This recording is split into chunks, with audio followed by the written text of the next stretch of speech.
John Corvino is the Dean of the Irvin Reid Honors College and Professor of Philosophy at Wayne State University. For those of you who don't know John from his wonderful philosophy videos and other things that he's done in the public sphere, one of the things that I've appreciated about seeing John do and talking with John about is seeing how some of the principles central to philosophy and central to some of the things that we value in academia have sort of real world application. And so when we're thinking about this idea of education and the future of work, thinking about what John has done and what he's doing up at Wayne State, I wanted to get him involved immediately, in part because of, this is an interest that I've had. And I went up to Wayne State, right? And so I was so impressed by what John was doing, I wanted to come up and see it for myself. And so, last year I went up there and took a look at what he was doing. And so John, thank you so much for joining us. What I want to talk briefly about is just get your thoughts on this idea of relevance and being prepared for work and the role of higher education in that, because this is clearly something that, we're both in philosophy. Parents come over to the table, as you know, and they're sort of worried when their kids are like, what are you going to do with that?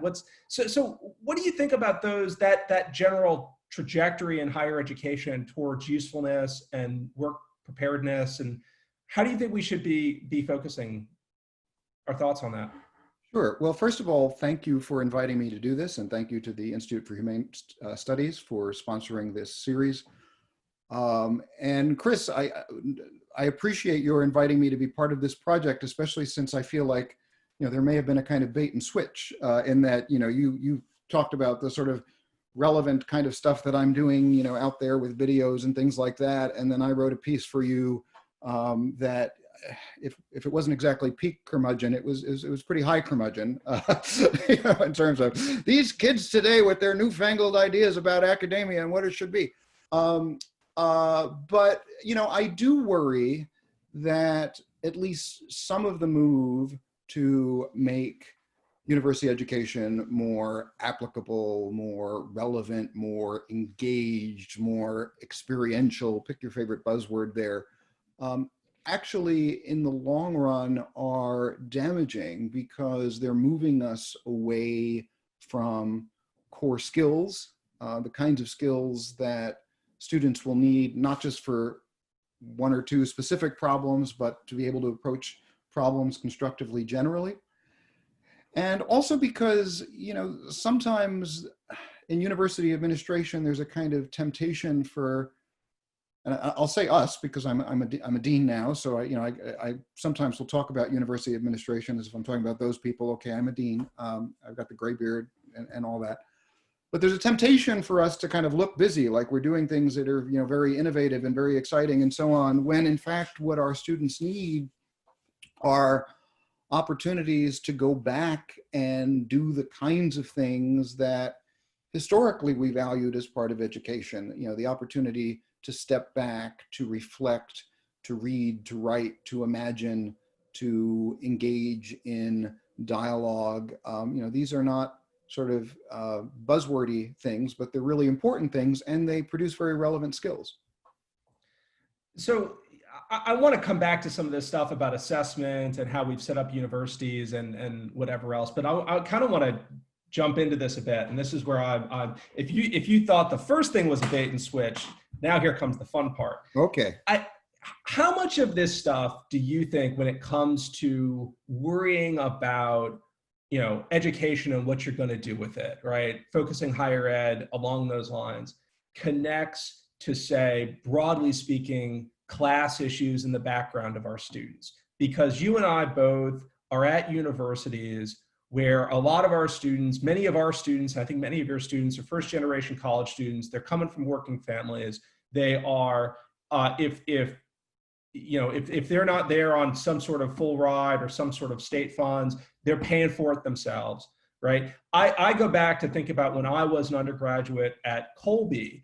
I went up there and I was not interested in going out into the world. I was perfectly happy to have 4 more years of classroom experience because of my educational background. How much do you think that this connects to the students we're serving, or those sorts of pressures that say you and I might be under at the universities we're at, but say a Colby, Williams, or Bates shouldn't be under, even though they're going in that direction too.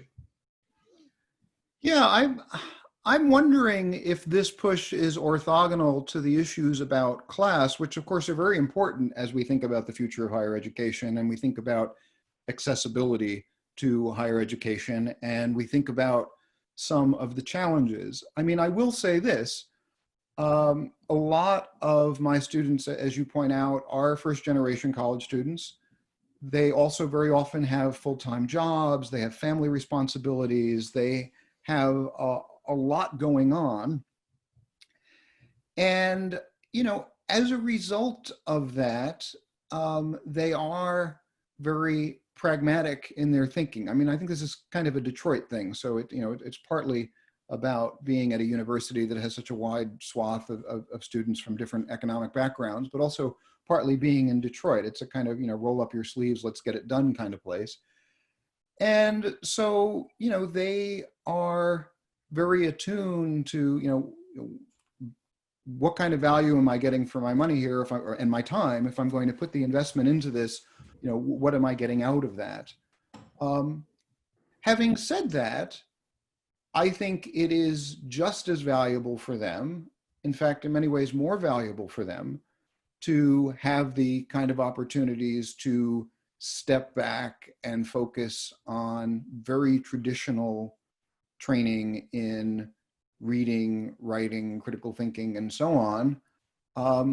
Partly because, given their very busy lives, they haven't had a lot of space and time carved out for that sort of thing. I mean, this is one reason why, and you and I have talked about this before, in the push for service learning. And I think service learning can be wonderful, but, we also have to ask, do our students need more opportunities to get out in the world and roll up their sleeves, or do they need more opportunities to step back and reflect thoughtfully about what's going on in the world? And, I think this varies from student to student, but I think they need both.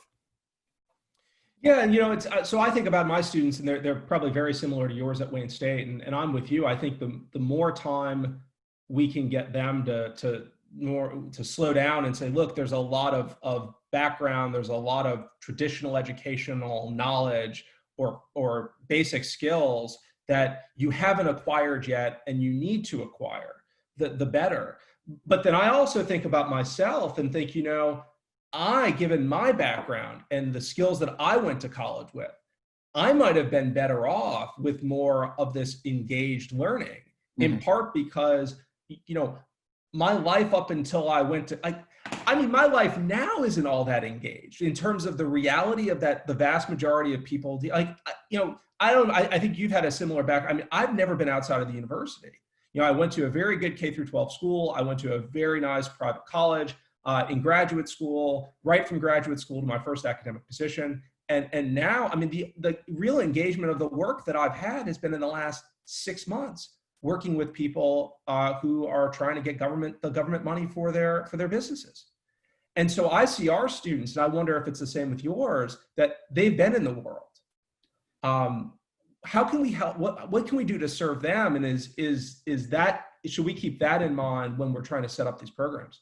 But it's an excellent question, but to go back to something you just said, do you think that having more quote unquote engaged learning, and we can talk about some of the terms we use there, but having sort of more experiential learning back when you were in college would be helping you to solve those kinds of problems now? Or do you think fairly traditional training in how to think clearly, how to write clearly, how to speak clearly, all of the things that we associate with traditional humanities education and liberal arts education, that actually is more enduring and more valuable for you, even as you do these more engaged activities outside of the so-called ivory tower? I mean, it's funny when people talk about the ivory tower. I think neither you nor I feel that our towers are particularly ivory. I mean, we're you're in New Orleans, I'm in Detroit. We're right in the heart of the city, which I love. I love the energy of being at a place like Wayne State. But people do draw this kind of contrast between the university and the quote unquote real world.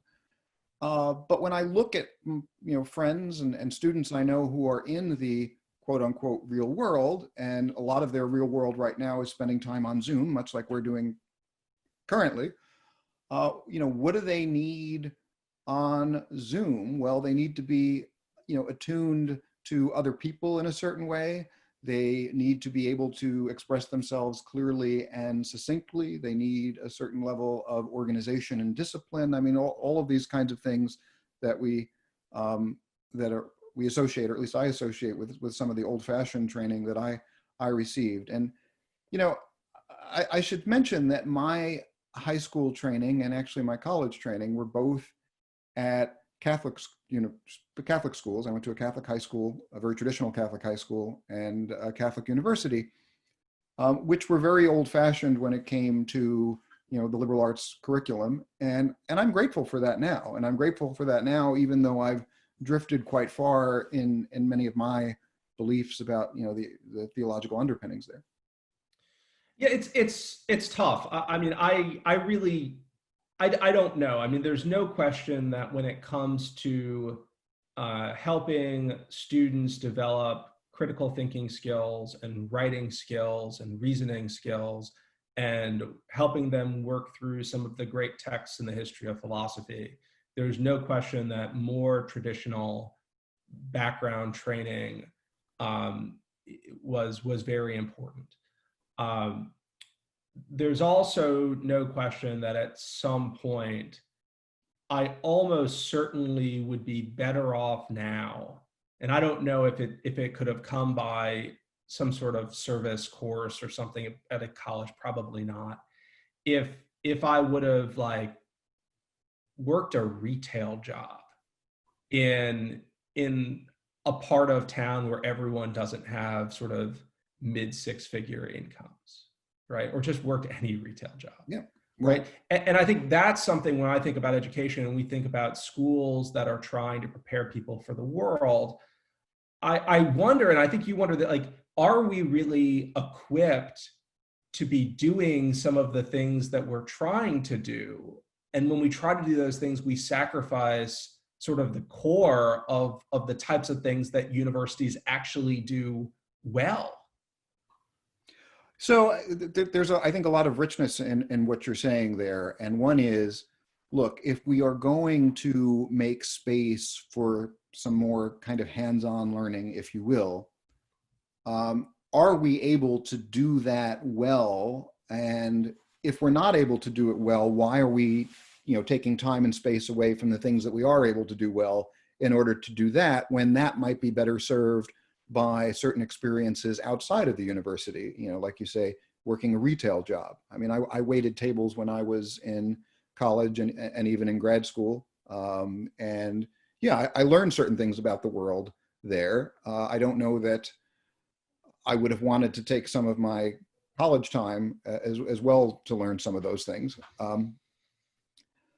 But the other piece of it is I want to emphasize that it's not that I am in any way against service learning, or more broadly, what people sometimes call experiential learning. Although, as a Humean who believes that all learning is through experience, I think that's kind of a silly term, but okay, this is a term that people use. Experiential learning. It's not that I'm against that. I just want to make sure that it's being done well. And what I see very often happening is, because there's a strong push for it, and because we want to look relevant and exciting and applicable and engaged and all of that, that sometimes some of what gets included under service learning isn't really service learning. It's, take a course and then do some volunteer hours somewhere, and then write a short paper about your volunteer hours, and then we're going to look at that paper and judge it according to assessment outcomes that we decide are important. And it becomes more busy work and less actual relevant engagement with the world. So I'm not anti-engagement. I'm not anti-relevance. I'm certainly not anti-service learning. And in fact, going back to being in Detroit and the privilege of being able to teach in a place like Detroit, we do want to make sure that we open open students' eyes to the complexity of the world. And, Detroit is a place with a rich and complex history, with a history of economic struggle, racial tension, environmental concerns. You talk about Metro Detroit and Michigan more broadly. These are all things that we think it's very important for our students to learn, and that they can learn especially well if they look at what's around them and do so in a thoughtful way. So I do think that it's important for us to do that and to take advantage of it, but to make sure that we're doing that with high quality engagement, not just sort of the busy work that makes it look like we're getting something done. Yeah, and it's funny you mentioned, right, the service learning, engaged learning, whatever. I mean, I don't know what unengaged learning looks like, but I think it might be useful if I could get you to do a brief plug for what you're doing at Wayne State and the Honors College, because this is why I came up there. You inherited from the previous dean or director a program that had the students go into Detroit, and you've made some interesting and important changes to it. Can you tell us briefly just like what the program looks like, what the students are doing, why you think it's important to have them doing what they're doing, and how it connects to the program generally? Sure. So my predecessor, Jerry Herron, who founded the college, his research was on Detroit, and he thought it was important and valuable for our honors college to be distinctively Detroit. And so much of the first year curriculum, some of the gen ed core curriculum within the honors college was Detroit focused. And I think that's excellent. And that's certainly something that we have continued. One of the things that we've done is to make sure as we continue it, to emphasize that the reason we're looking at Detroit is not just because, well, we happen to be here, so why not? But because in an honors college, we're trying to prepare leaders for the next generation, and the challenges that our nation is currently facing, that the world is currently facing, are challenges that you see very starkly in Detroit. Things having to do with racial tension, things having to do with a growing divide between the haves and the have-nots, things having to do with how we protect scarce natural resources and distribute those fairly. So the first course that all students take in the Honors College, Honors 1000, it's an interdisciplinary course called Changing Detroit. And there's a deliberate double entendre there. Part of that is to look at the history of Detroit and the ways in which it has changed, and the ways in which communities around Detroit have changed. But part of it is to talk to students about their own agency in making change in a place, and doing so in a way that is thoughtful and respectful about the communities that exist there. Because while we do draw students from Detroit, most of the students we draw are from the suburbs and beyond. I mean, if you look at if you map sort of students in the first year class in the Honors College, you get the sort of donut around the city of Detroit. And so if students are coming into the place in some sense as outsiders, you don't want them to have this idea of, well, we're the Honors College students, we're the university folks, we're going to come in and fix the problems. You want them to have the notion that, hey, there's a community here, and this is a community with a history, and what do we learn from that, and how do we work alongside that community? And that's very much been our emphasis, not just in the first year curriculum, but in some of the other courses that we offer throughout the curriculum for students to engage with the city. So let's talk a little bit more about the interdisciplinary aspect of that program and interdisciplinary work in general. There was a question that we've gotten from the audience about how we help students understand the value of cross-disciplinary fertilization or interdisciplinary work in helping creativity, especially given that they connected it to this issue of so many people getting degrees now. But there's another issue that my colleague Ed Johnson, who he's been on a lot of these calls, he may be on this one. One of the things that he says too is that colleges have been moving so quickly to try to get more and more interdisciplinary stuff going on. But people seem to forget that in order to have interdisciplinary work, you have to have people who have expertise in those disciplines. Right. And so how do we balance those things out? Because in some sense, this is getting back to your initial point that there has to be some core here. And it's one thing to have professionals with PhDs who are full professors, associate professors, or otherwise have done a lot of research in their fields, then finding ways to work together, right? Given their fairly deep and sometimes somewhat broad academic backgrounds. It's very different though to get 18, 19, 20-year-olds trying to do that. So how do we reconcile that, or are we back to the same ideas that you were talking about before? Well, I mean, I would say that my feeling about interdisciplinarity is similar to my feeling about relevance, which is that I'm in favor of it, but let's make sure that we're doing this well. Let's make sure that we're not just trying to look busy and look like we're doing something interdisciplinary.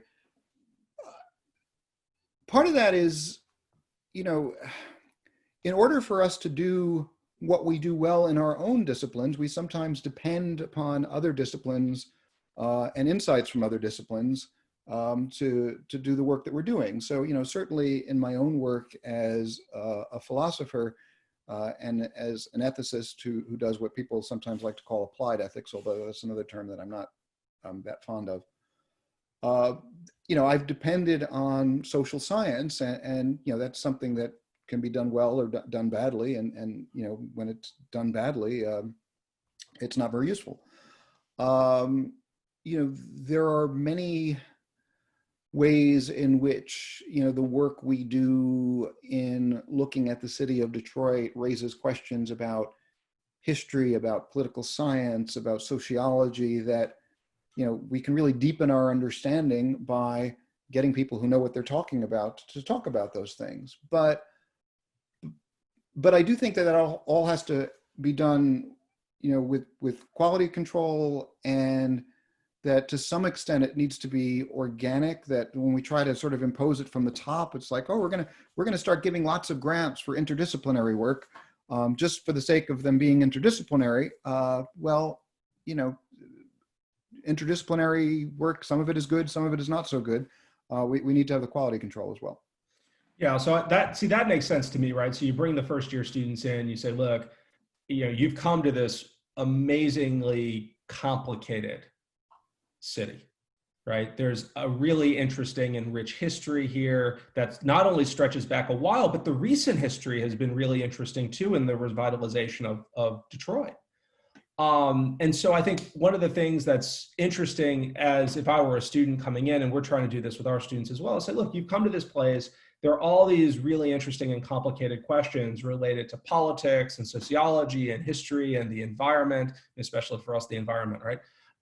And so we want to put you in a position where you can see these questions from all these different sides and recognize that you're not going to be able to go into the depth that you need to on these issues from all these different sides, but figure out what you're interested in. And then there are other people who can contribute to that discussion. I mean, to me, that seems like, and that allows it, I think that would allow you to preserve what you're talking about, where you say, look, you're going to focus on history, or you're going to focus on political science, or you're going to focus on economics, recognizing that, just like take the current situation right now with our pandemic, right? You've got to have health scientists talking to economists, talking to political leaders, talking to ethicists. Talking to ethicists, right? And so I think that's, to me, that's a really interesting way of going. How have the students responded? Because one of the things that surprised me, although I guess it shouldn't, was how meaningfully diverse the students in your honors college were. Not just sort of the diversity where you look at the room and it's like lots of different colors of people and lots of different types of dress, but you had that too. But there seemed to be an interesting ideological diversity. Why do you think that is? Is that something special about Detroit, special about Wayne State?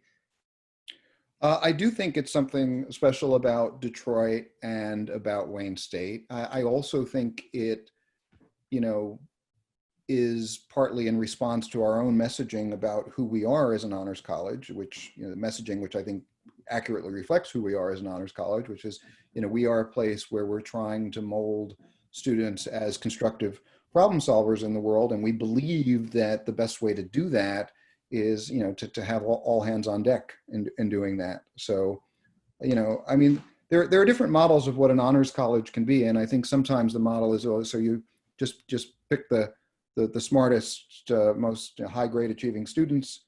And certainly academic rigor is a big part of who we are, but, there's also a way in which our identity is about standing for social justice, about standing for thoughtful engagement with the world, about being constructive in the world, and we want to be diverse in order to do that. We need to be diverse in order to do that. Can you say a bit more about how you've done that? Because if you look at the promotional material of really any university at this point, but certainly, I mean, I have in mind some of the top liberal arts colleges. I mean, it basically sounds like what you just said. Yet when you talk with students who are not white students of a certain background, right?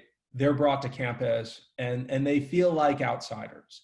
And one of the impressions that I got when I was talking with some of the students in your program is that they didn't feel like outsiders. And given all of the various social aspects of college life that we know are really important to getting the most out of college, if you feel like an outsider when you're at your university, that's going to be a tough 4 years. How do you think you've done that? So I think, the general answer is that you have to be willing to walk the walk and not just talk the talk. It's not enough to have promotional materials where, you have diverse looking students in the pictures who may or may not actually even be students at your university, but you've got this good stock photography of diverse students all eating lunch together. At Wayne State, we don't need to use stock photography to show diverse students eating lunch together because diverse students eat lunch together here. We have, a variety of different racial and ethnic communities, religious communities, as you point out, economic, political diversity as well. And I do think that's, in some ways, I think I've been lucky just, because that's the way Detroit is and the way Wayne State is. But I also think we have been very deliberate in making sure that when we tell the story of Detroit and Honors 1000, that we tell that story in a rich and nuanced way from different angles.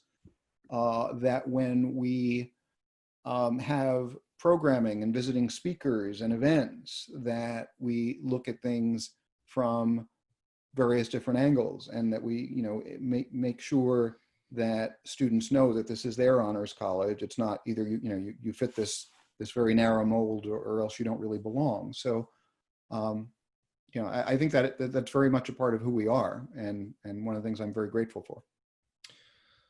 Yeah, and that comes out, it's and that was one of the things that I was impressed by when I came up. And I'm thinking back to how we go about advertising some of these programs that we're offering, because thinking back to what we started this conversation with, it surprised me, and I don't know if it's always been the case with the kind of students that attend UNO and attend Wayne State.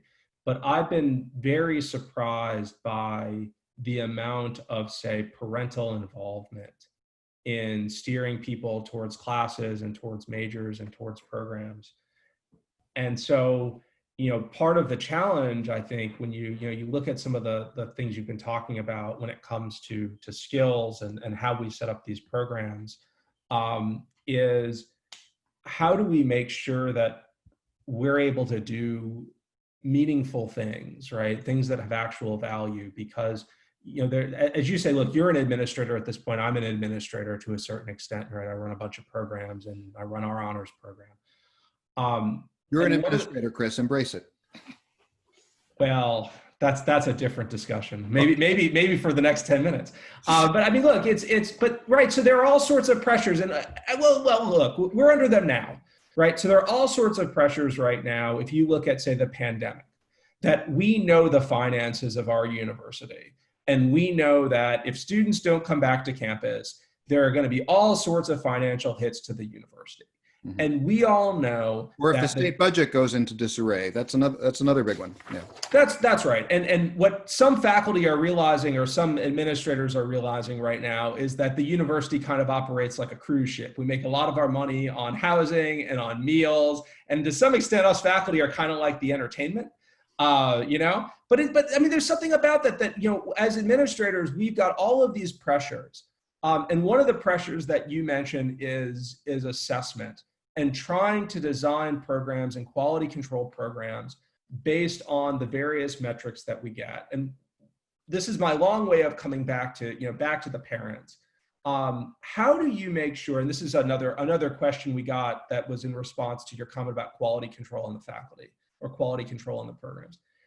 How do we make sure, given all of the pressures that we have, that the students are actually getting something valuable out of their time and for their money? Because my view of this is always, if I can't create a program that I would be comfortable having my own children participate in, why is that good enough for anyone else's children? Why would they send their child to my program or to our program instead of another? How have you worked to ensure that, given all of the various pressures that you've encountered? And one more thing before I let you go, you know, because I just kept going on, is do you have any stories that you could tell where you said, look, here are some pressures that I've had that I was put in a tough spot, and here's maybe how we were able to resolve it in a way that, you know, allowed you to have a clear conscience, but also satisfied all the sorts of pressures that you and I know exist?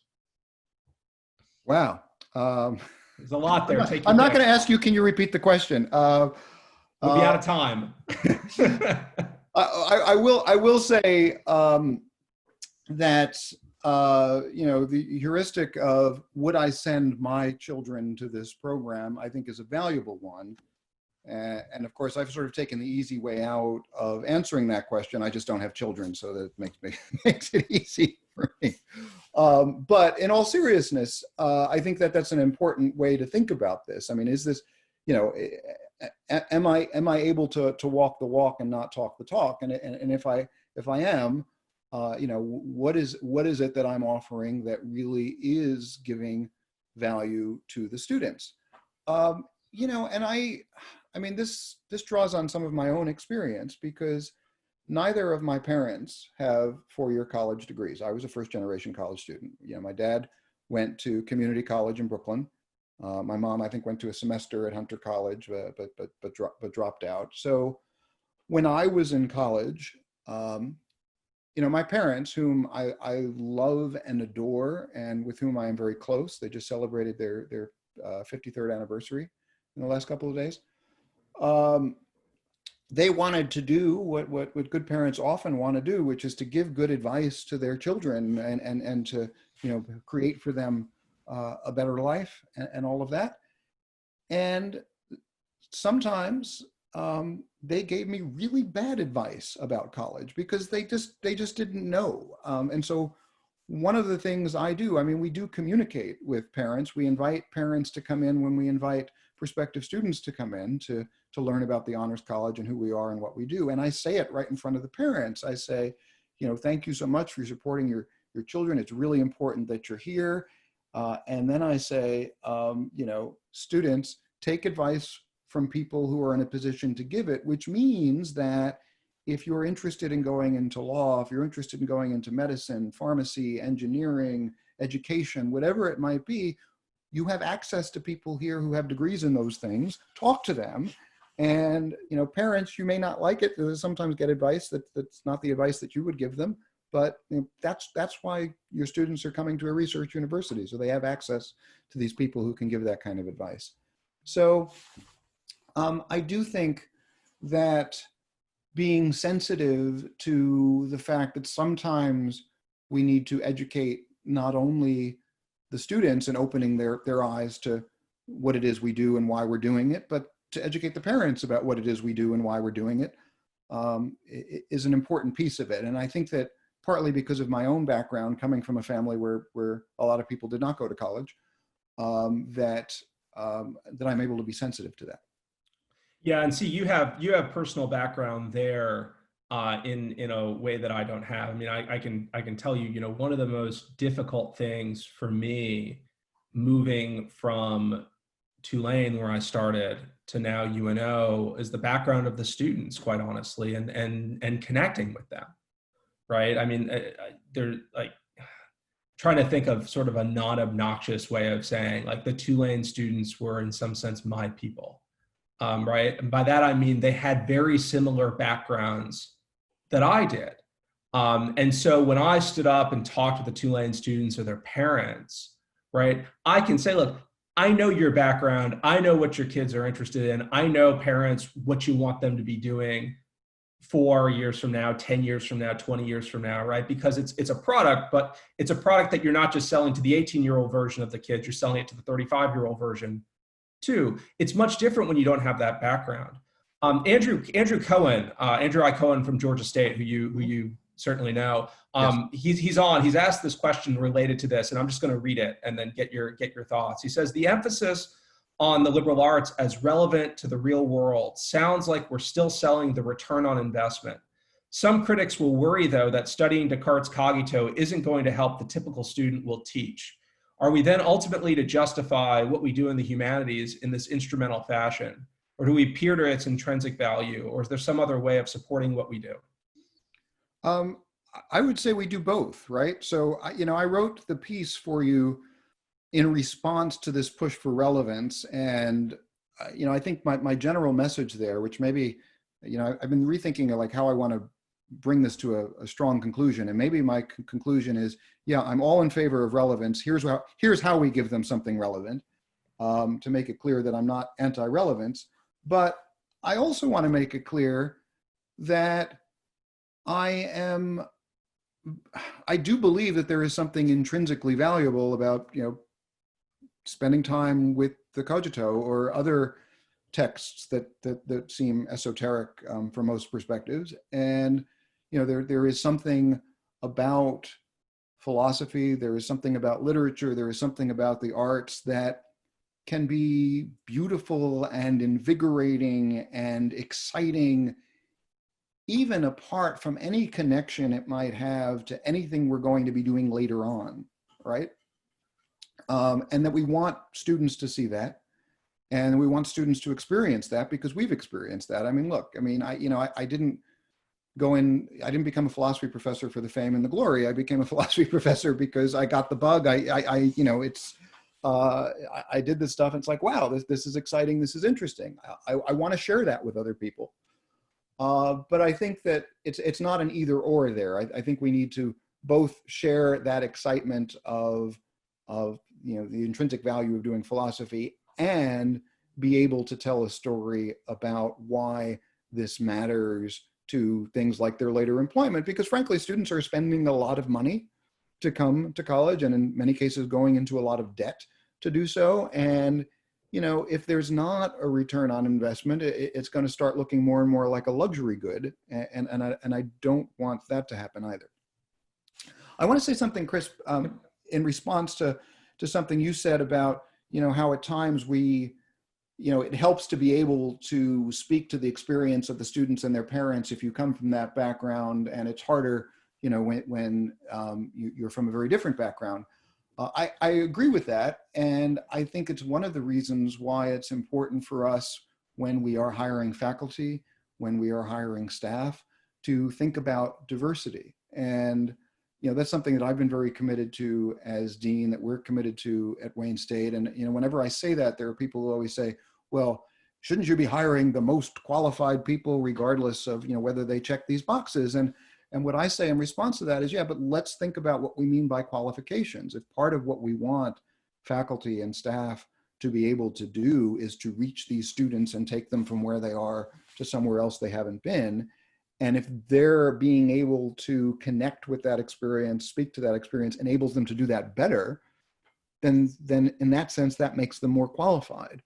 So, without our, going too far afield on a debate about, affirmative action and things like that, I do think there's a lot to be said here for the importance of diversity in trying to achieve these aims that we all on different sides of the political spectrum agree that we're trying to achieve in education.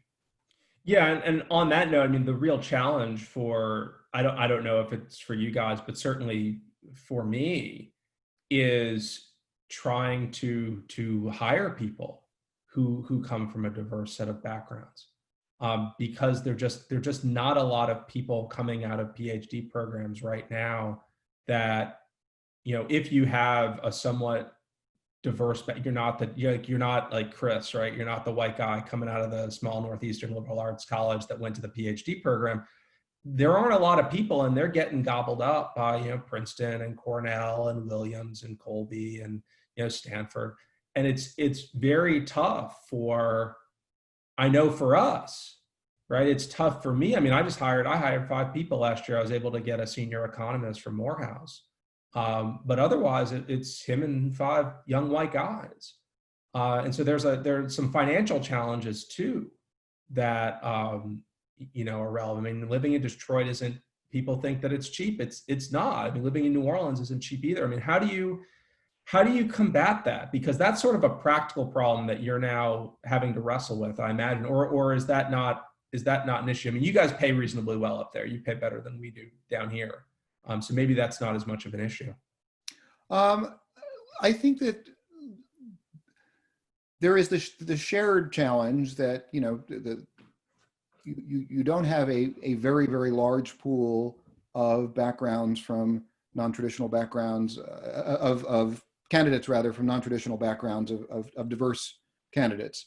But you have to do the sort of work of casting the net very widely, and not just of doing that initially, but also of then working to aggressively recruit the people you really want to recruit and do the things necessary to make this make sense for them.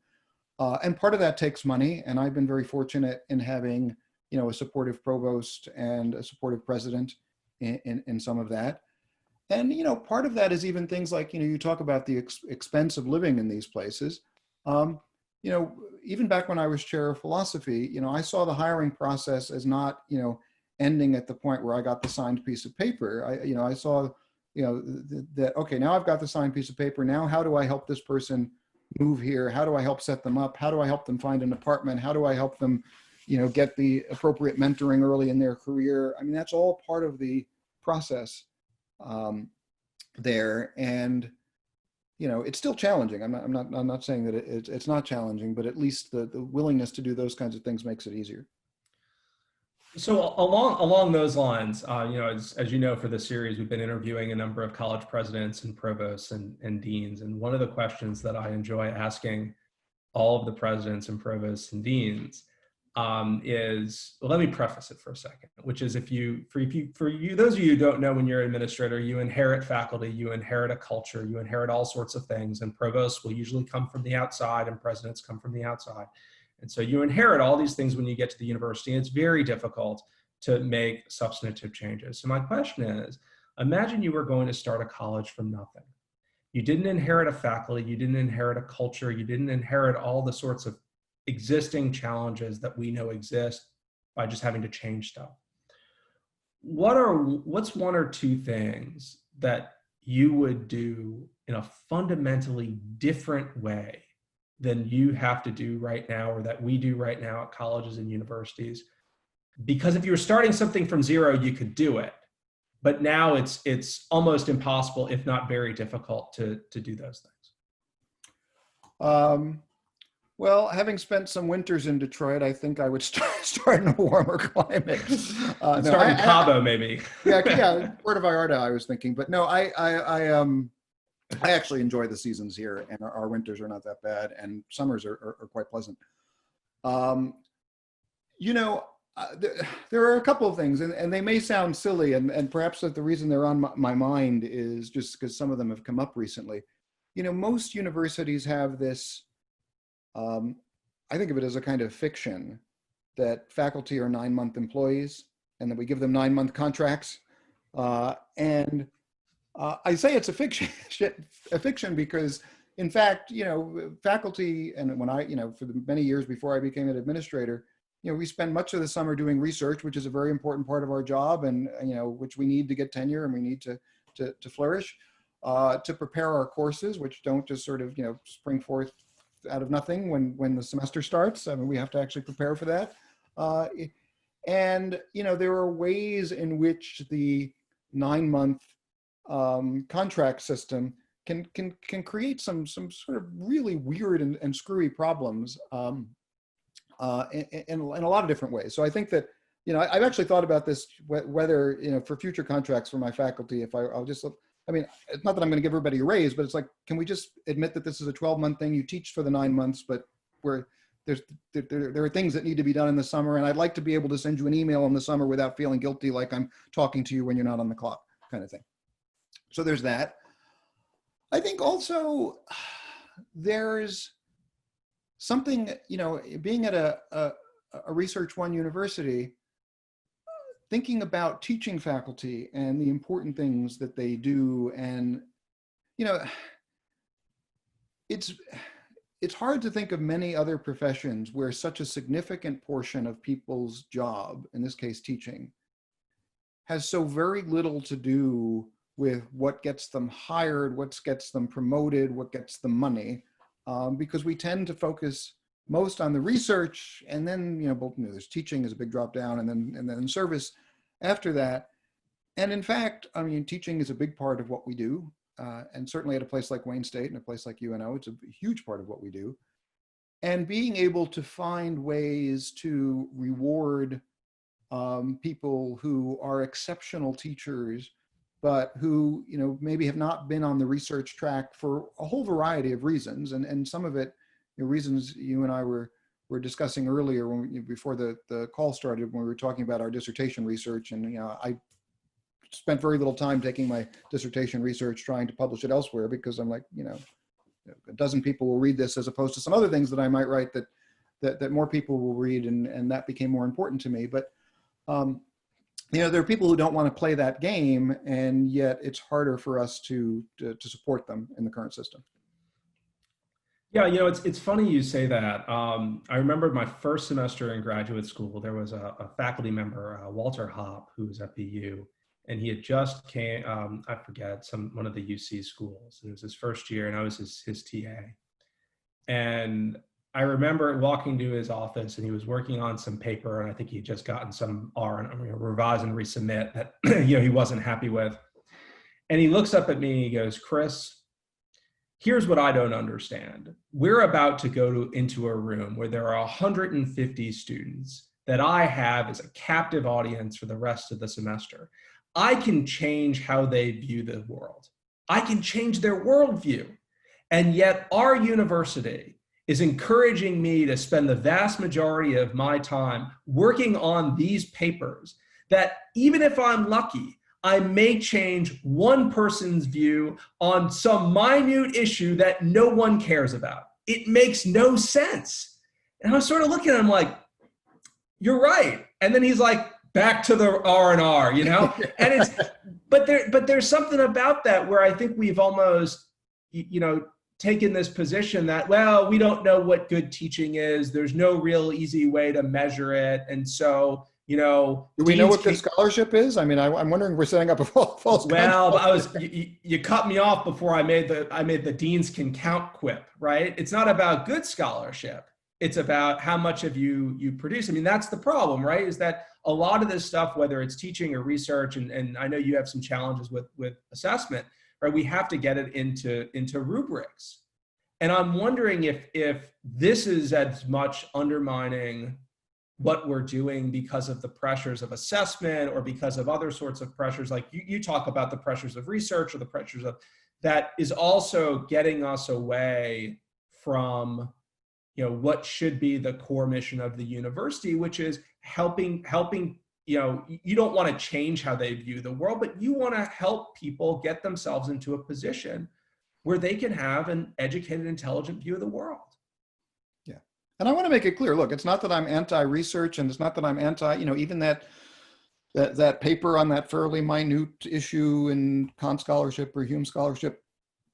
I think all of those things are great. I just think that this other stuff that we're talking about is also very important, and it gets, you know, comparatively little attention, comparatively little support, financial support, security, and things like that. So how do you fix that?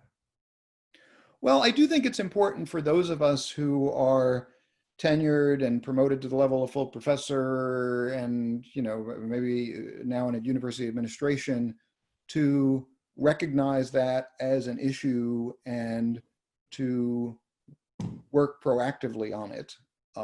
You know, I'm in an interesting position in that the only faculty we have in the Honors College are lecturers. They're term faculty. They're not tenure track. So, you know, I have been working to give them a greater sense of stability and permanence through multi-year contracts and things like that, even while recognizing that, you know, they are teaching faculty. I mean, some of them do research, but they're not required or expected to do research or really evaluated on that research. I think, you know, it's also for those of us who have done more public work, more applied work. You know, there are organizations right now like the Public Philosophy Network, you know, APA committees on public philosophy and so on. I'm, you know, talking about the discipline of philosophy, but I'm sure there are other disciplines that can talk about this as well, where we need to think about ways of recognizing how we evaluate and support that kind of work. Because not all public academic work or public intellectual work is created equal. Not all op-eds are created equal. Not all YouTube videos are created equal. But they, you know, many of them have considerable value. They take considerable time, effort, and energy to produce. And so I think that those of us who are in administration, you know, we're starting to talk about that. We need to do more than talk about it. We need to actually figure out ways to evaluate it in tenure proceedings and things like that. And, you know, the Public Philosophy Network, which I'm a part of, and the APA Committee on Public Philosophy, which I'm a member of, we are working on those things. Yeah, I think I mentioned this to you when I came up. So we hired 5 faculty members, and 3 of them I put on 12-month contracts. And they are not tenure track, but they have language in their contract letter that guarantees their renewal, assuming that certain conditions, performance conditions, are met. And so, you know, there are ways to do this, but even with those contracts, I'll tell you, and I've told them, I mean, you know, they'd hold up in court, but you don't want to get to that point, right? And so the concern is that, you know, you certainly have tenure protections and you have other protections, and you have things that fit what is normally recognized as the usual way of doing things. But when there's a pandemic and there are budget cuts and whatnot, you know, you get a little nervous when you have, you know, contracts that don't look like other things. I mean, I think this is the challenge then is, you know, if you were starting the universities from scratch, and I think Florida Gulf Coast did something like this, or a president came in and said, look, all the hires now are going to be on 3-year rolling contracts. So they add 1 year to the end of it, right? There's no more tenure. It's just their assumed renewal, but it's just, you know, 3-year rolling.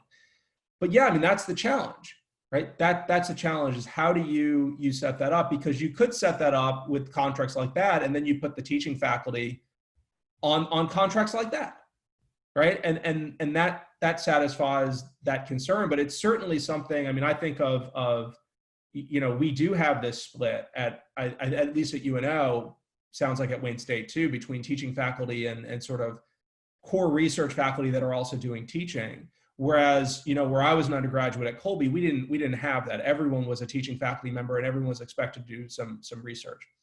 We're almost out of time. I want to ask one question from our audience. This person writes, I'm in an international conflict management, peace building, and development program. I just realized there's not an ethicist on staff. What do you think an ethicist could add to a program like this? Well, I mean, certainly when we're thinking about, you know, international conflicts and peace studies, there are a lot of ethical dimensions of that. I mean, there are ethical dimensions that tend to intersect with political dimensions, policy dimensions, and so on. But I think that one of the mistakes that people make about ethics education is that they say, well, gosh, I mean, if people don't have good values when they get to college or they get to graduate school, giving them an ethics class is not going to suddenly turn them into good people. And of course not. I mean, that's not what we're trying to do with ethics classes, at least not typically ethics classes that are offered in philosophy. I'm not going to start talking about things that are sometimes offered in other schools and colleges beyond the liberal arts and sciences. But what it does do is it allows us to think about the ethical dimensions of the conflicts that arise. It allows us to raise the right questions about the kinds of things that we should be looking at, about the kinds of effects of different policies we might take, not just in the short term, but in the long term, and the way those might affect people now and affect people in future generations. And that's what a good ethicist, I think, would do for a program like that. So we've got a couple minutes left. Like, where do you, I mean, I don't know if your Mistress Cleo over there sitting with your crystal higher education ball, where do you see things going in the next 10, 20 years when it comes to higher education and this issue of work readiness and say the liberal arts? I mean, set aside pandemic issues because all sorts of crazy stuff's happening now. But your thoughts on the general directions of higher education, what we're going to see in terms of access, any of the important issues, I mean, things that you think are going to get better just as a matter of time, and also anything that you think we really have to keep an eye on because if we don't watch it, it's going to get worse. Wow. So I think part of the problem in answering that question is that it's hard to set aside the pandemic issue, right? You say putting that aside because the way that's going to affect us financially, and I say us, not just talking about my own university, but about universities more general, most universities, is often going to result in our having to do pretty radical things. Some universities are talking about suspending contributions to retirement for a period of time. Some are talking about furloughs. But many are talking about cutting programs, cutting faculty, leaning more heavily on part-time faculty, doing a lot of the things that we recognize are just not good to do overall. And I do think that it's important that we pay close attention to this moment because the implications will be long-term, right? That if we make radical changes now to university structure, to university budgets and so on, that's not just going to be, and then the pandemic is over and all that money is going to flow right back in. That seems unlikely. I also think that there are a lot of people in higher ed and maybe you and I are doing this partly, to be an example of this, that really do care deeply about the mission, that we're not in higher ed administration, again, for the fame and the glory, but because, look, we really care about students, we really care about ideas, we really care about sort of moving forward in terms of our academic life. And I think it's really important for those people to be speaking up and to be working hard now to make sure that we make good decisions as we deal with some of the current challenges. I used to make the sort of standard jokes when I first became an administrator, as people ask me how long my term was, and I say, you mean my sentence? And just you treat it as this terrible thing. And I've stopped making those jokes in part because we want good people to go into academic administration. We don't want people to go into academic administration, just because they like, corner offices and fancy titles, but because they really, really care about the mission, about the teaching mission, about the research mission, about the broader community mission. And so hopefully we'll see more good people doing that. That's a somewhat positive note. And I'm going to give you a chance to give us one more positive note because I'm generally a positive person. You mentioned the pandemic. Do you see good things coming out of the pandemic in ways that universities have responded that there are unfortunately always opportunities coming out of crises.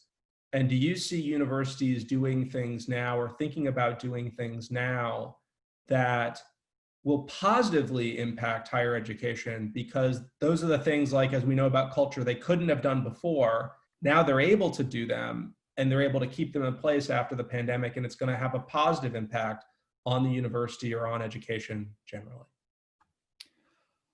I think the way in which many of us have now been doing distance teaching and distance events will be positive in terms of access for certain people. Like even something as simple as, we did our graduation ceremony, our honors commencement ceremony this year as a virtual event.